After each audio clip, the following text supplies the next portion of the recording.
Hi friends, ಎಲ್ಲರಿಗೂ ನಮಸ್ಕಾರ. ಮತ್ತೊಮ್ಮೆ ನಿಮ್ಮ ರವಿ ಫೈರ್ ಬ್ರ್ಯಾಂಡ್ ಯೂಟ್ಯೂಬ್ ಚಾನಲ್ಗೆ ಸ್ವಾಗತ.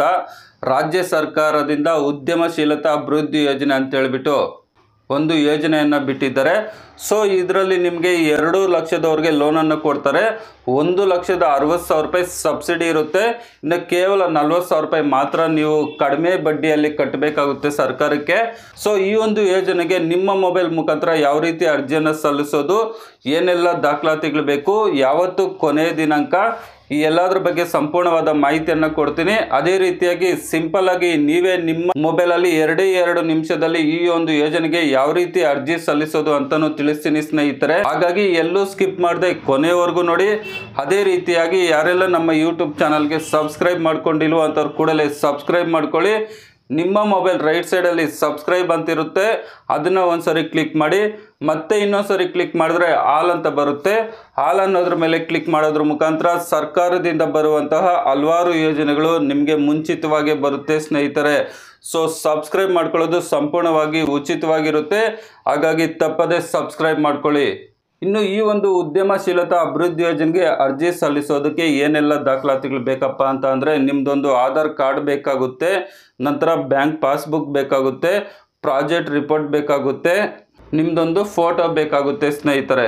ಪ್ರಾಜೆಕ್ಟ್ ರಿಪೋರ್ಟ್ ಅಂತ ಅಂದರೆ, ಈಗ ಉದಾಹರಣೆಗೆ ನೀವು ಯಾವುದೋ ಒಂದು ಕೆಲಸವನ್ನು ಪ್ರಾರಂಭ ಮಾಡಬೇಕು ಅಂತ ಅಂದ್ಕೊಂಡಿದ್ದೀರಾ. ಆ ಒಂದು ಯೋಜನೆಗೆ ಎಷ್ಟು ಬಂಡವಾಳ ಆಗುತ್ತೆ, ಎಷ್ಟು ಖರ್ಚು ಬರುತ್ತೆ, ಎಷ್ಟು ಆದಾಯ ಬರುತ್ತೆ ಅಂತ ಹೇಳ್ಬಿಟ್ಟು ಒಂದು ಯೋಜನಾ ವರದಿ ಆಗಿರುತ್ತೆ. ಸೊ ಈ ಒಂದು ಪ್ರಾಜೆಕ್ಟ್ ರಿಪೋರ್ಟ್ ನಿಮಗೆ ಮಾಡೋದು ಗೊತ್ತಿಲ್ಲ ಅಂತ ಅಂದರೆ, ಈ ವಿಡಿಯೋ ಕೊನೆಯಲ್ಲಿ ನನ್ನ ಮೊಬೈಲ್ ನಂಬರನ್ನು ಕಳಿಸ್ತೀನಿ. ಅದಕ್ಕೆ ನೀವು ಪ್ರಾಜೆಕ್ಟ್ ರಿಪೋರ್ಟ್ ಬೇಕು ಅಂತ ಅಂದರೆ 5 ರೀತಿ ಫಾರ್ಮೆಟ್ ಇದೆ, ಅದು ನಾನು ನಿಮಗೆ ಕಳಿಸ್ತೀನಿ. ಅದು ನೋಡಿಕೊಂಡು ನೀವು ಯಾವೊಂದು ಕೆಲಸಕ್ಕೆ ಬೇಕು ಅಂತ ಅನ್ಕೊತಾ ಇದ್ದೀರೋ ಆ ರೀತಿಯಾಗಿ ನೀವು ಪ್ರಾಜೆಕ್ಟ್ ರಿಪೋರ್ಟನ್ನು ಮಾಡ್ಕೋಬಹುದು. ಅದರಲ್ಲಿ ಬೇರೆ ಅವರ ಹೆಸರು ಅಡ್ರೆಸ್ ಇರುತ್ತೆ, ಅಲ್ಲಿ ನಿಮ್ಮ ಹೆಸರು ಅಡ್ರೆಸ್ಸನ್ನು ಹಾಕ್ಕೊಂಡು ಯಾವ ಒಂದು ಯೋಜನೆಗೆ ನೀವು ಪ್ರಾಜೆಕ್ಟ್ ರಿಪೋರ್ಟ್ ಮಾಡ್ಕೊತಾ ಇದ್ರೋ ಅದಕ್ಕೆ ಎಷ್ಟು ಬಂಡವಾಳ ಆಗ್ಬೋದು ಅಂತ ನೀವು ಆ ಒಂದು ಬೇರೆ ಪ್ರಾಜೆಕ್ಟ್ ರಿಪೋರ್ಟನ್ನು ನೋಡಿಕೊಂಡು ನೀವೇ ರೆಡಿ ಮಾಡ್ಕೋಬಹುದು ಸ್ನೇಹಿತರೆ. ವಿಡಿಯೋ ಕೊನೆಯಲ್ಲಿ ನಾನು ನಂಬರ್ ಕೊಡ್ತೀನಿ, ಅದಕ್ಕೆ ನೀವು ಪ್ರಾಜೆಕ್ಟ್ ರಿಪೋರ್ಟ್ ಬೇಕು ಅಂತ ಕೇಳಿದ್ರೆ ನಾನು ನಿಮಗೆ ಪ್ರಾಜೆಕ್ಟ್ ರಿಪೋರ್ಟ್ ಕಳಿಸ್ತೀನಿ ಸ್ನೇಹಿತರೆ. ಈ ಒಂದು ಉದ್ಯಮಶೀಲತಾ ಅಭಿವೃದ್ಧಿ ಯೋಜನೆಗೆ ಯಾವ ರೀತಿ ಮೊಬೈಲ್ ಮುಖಾಂತರ ಅರ್ಜಿಯನ್ನು ಸಲ್ಲಿಸೋದು ಅಂತ ಅಂದರೆ, ನಿಮ್ಮ ಮೊಬೈಲಲ್ಲಿ ಯಾವುದಾದ್ರೂ ಒಂದು ಬ್ರೌಸರನ್ನು ಓಪನ್ ಮಾಡ್ಕೊಳ್ಳಿ. ಸೇವಾ ಸಿಂಧು ಪೋರ್ಟಲ್ ಮುಖಾಂತರ ಸೆಲ್ಫ್ ರಿಜಿಸ್ಟರ್ ಮಾಡಿಕೊಂಡು ಲಾಗಿನ್ ಮಾಡ್ಕೊಳ್ಳಿ. ಲಾಗಿನ್ ಮಾಡಿಕೊಂಡ್ರೆ ಈ ರೀತಿಯಾಗಿ ಓಪನ್ ಆಗುತ್ತೆ. ಇಲ್ಲಿ ಅಪ್ಲೈ ಫಾರ್ ಸರ್ವಿಸಸ್ ಅಂತಿದೆ ನೋಡಿ, ಅದ್ರ ಮೇಲೆ ಒಂದ್ಸರಿ ಕ್ಲಿಕ್ ಮಾಡಿ. ಕ್ಲಿಕ್ ಮಾಡಿದ್ರೆ ವ್ಯೂ ಆಲ್ ಅವೈಲೇಬಲ್ ಸರ್ವಿಸ್ ಅಂತ ಬರುತ್ತೆ. ಅದ್ರ ಮೇಲೆ ಕ್ಲಿಕ್ ಮಾಡಿದ್ರೆ ಏನೆಲ್ಲ ಸರ್ವಿಸಸ್ ಇದೆ ಅದೆಲ್ಲ ಓಪನ್ ಆಗುತ್ತೆ.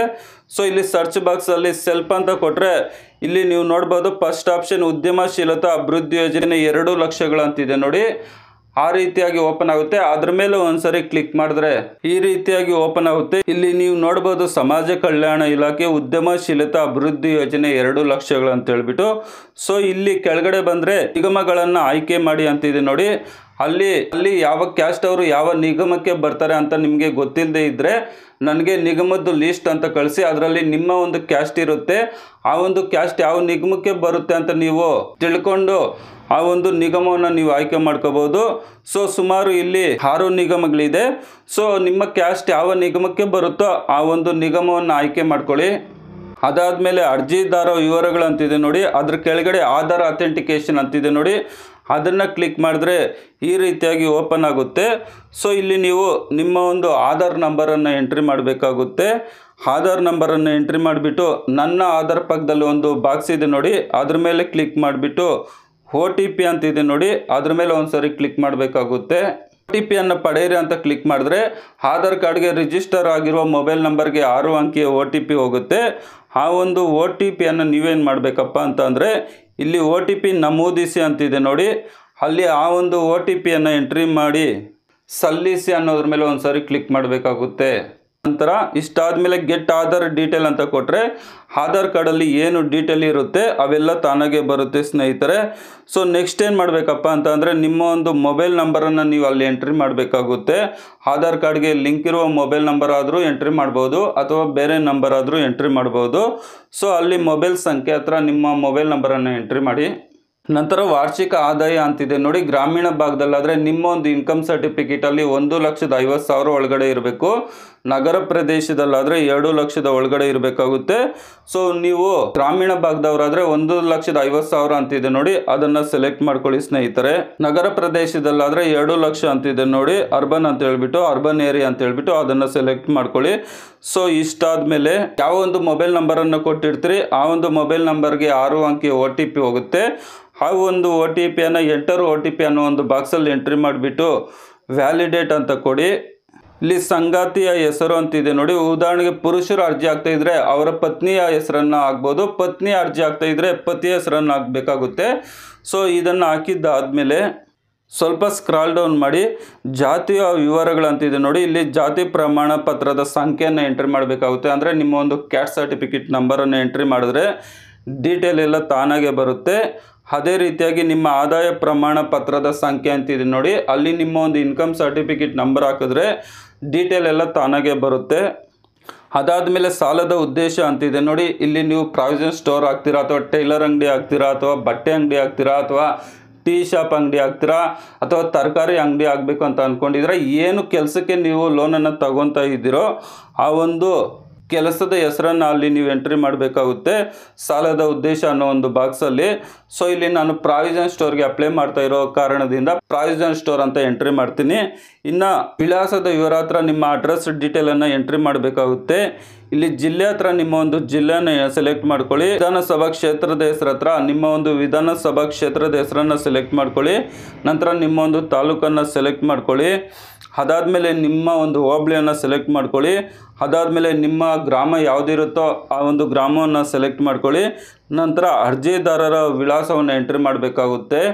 ಅದಾದಮೇಲೆ ಪಿನ್ ಕೋಡ್ ಅಂತಿದೆ ನೋಡಿ, 6 ಅಂಕಿ ಇರುತ್ತೆ, ನಿಮ್ಮ ಆಧಾರ್ ಕಾರ್ಡಲ್ಲಿ ಇರುತ್ತೆ ಕರ್ನಾಟಕ ಅಂತ ಹೇಳಿಬಿಟ್ಟು ಅದ್ರ ಕೆಳಗಡೆ ಆ ಒಂದು ಏರಿಯಾ ಪಿನ್ ಕೋಡನ್ನು ಎಂಟ್ರಿ ಮಾಡಿಬಿಟ್ಟು ಐ ಅಗ್ರಿ ಅಂತಿದೆ ನೋಡಿ, ಅದ್ರ ಮೇಲೆ ಕ್ಲಿಕ್ ಮಾಡಿಬಿಟ್ಟು ಮೇಲೆ ಏನು ನಂಬರ್ ಕಾಣಿಸ್ತಾ ಇದೆ ಆ ಒಂದು ನಂಬರನ್ನು ಎಂಟ್ರಿ ಮಾಡಿಬಿಟ್ಟು ಸಬ್ಮಿಟ್ ಅನ್ನೋದ್ರ ಮೇಲೆ ಒಂದ್ಸರಿ ಕ್ಲಿಕ್ ಮಾಡಿ ಸ್ನೇಹಿತರೆ. ಈಗ ನಿಮ್ಮ ಒಂದು ಅಪ್ಲಿಕೇಶನ್ ಏನಾಗುತ್ತೆ ಸಬ್ಮಿಟ್ ಆಗುತ್ತೆ. ಸೊ ಇದಾದಮೇಲೆ ಅಟ್ಯಾಚ್ ಅನೆಕ್ಸರಿ ಅಂತಿದೆ ನೋಡಿ, ಅದ್ರ ಮೇಲೆ ಒಂದ್ಸರಿ ಕ್ಲಿಕ್ ಮಾಡಿ ನಿಮ್ಮದೊಂದು ಫೋಟೋ, ನಂತರ ನಿಮ್ಮ ಒಂದು ಪಾಸ್ಬುಕ್ಕು, ರೇಷನ್ ಕಾರ್ಡು, ಪ್ರಾಜೆಕ್ಟ್ ರಿಪೋರ್ಟನ್ನು ನೀವು ಅಪ್ಲೋಡ್ ಮಾಡಬೇಕಾಗುತ್ತೆ. ಇವು 4 ಡಾಕ್ಯುಮೆಂಟನ್ನು ಅಪ್ಲೋಡ್ ಮಾಡಿದ್ದಾದಮೇಲೆ ಸೇವ್ ಅನೆಕ್ಸರಿ ಅನ್ನೋದ್ರ ಮೇಲೆ ಒಂದ್ಸರಿ ಕ್ಲಿಕ್ ಮಾಡಿ. ಈಗ ನಿಮ್ಮ ಒಂದು ಡೀಟೇಲು, ನಿಮ್ಮ ಒಂದು ಡಾಕ್ಯುಮೆಂಟ್ ಏನಾಗುತ್ತೆ ಸೇವ್ ಆಗುತ್ತೆ ಸ್ನೇಹಿತರೆ. ಸೊ ಈ ರೀತಿಯಾಗಿ ನಿಮ್ಮ ಒಂದು ಅಪ್ಲಿಕೇಶನ್ನು ಪ್ರಿಂಟ್ ಆಗುತ್ತೆ ಸ್ನೇಹಿತರೆ. ಸೊ ಇದನ್ನು ನೀವೇನು ಮಾಡಬೇಕಪ್ಪ ಅಂತ ಅಂದರೆ ಎಕ್ಸ್ಪೋರ್ಟ್ ಟು PDF ಅಂತ ಕೊಟ್ಟರೆ ಈ ರೀತಿಯಾಗಿ ನಿಮ್ಮ ಒಂದು ಲೋನ್ಗೆ ಅರ್ಜಿ ಸಲ್ಲಿಸಿರುವ ಫಾರಮ್ ಓಪನ್ ಆಗುತ್ತೆ. ಸೊ ಈ ರೀತಿಯಾಗಿ ನೀವು ಈ ಒಂದು ಉದ್ಯಮಶೀಲತಾ ಅಭಿವೃದ್ಧಿ ಯೋಜನೆಗೆ ಅರ್ಜಿಯನ್ನು ಸಲ್ಲಿಸ್ಬೋದು ಸ್ನೇಹಿತರೆ. ಸೊ ಪ್ರಾಜೆಕ್ಟ್ ರಿಪೋರ್ಟ್ ಯಾರಿಗಾದರೂ ಬೇಕು ಅಂತ ಅಂದ್ಕೊಳ್ತಾ ಇರೋರು ಈ ನಂಬರ್ಗೆ ಪ್ರಾಜೆಕ್ಟ್ ರಿಪೋರ್ಟ್ ಬೇಕು ಅಂತ ನನಗೆ ವಾಟ್ಸಪ್ ಮಾಡಿ. ಅದೇ ರೀತಿಯಾಗಿ ನಿಗಮದ್ದು ಏನಾದರೂ ಯಾವ ಕ್ಯಾಸ್ಟ್ ಯಾವ ನಿಗಮಕ್ಕೆ ಬರುತ್ತೆ ಅಂತ ಗೊತ್ತಿಲ್ಲದೆ ಇರ್ತಕ್ಕಂಥವ್ರು ನಿಗಮದ್ದು ಲಿಸ್ಟ್ ಕಳಿಸಿ ಅಂತೇಳಿ ನಾನು ನಿಮಗೆ ಕಳಿಸ್ತೀನಿ ಸ್ನೇಹಿತರೆ.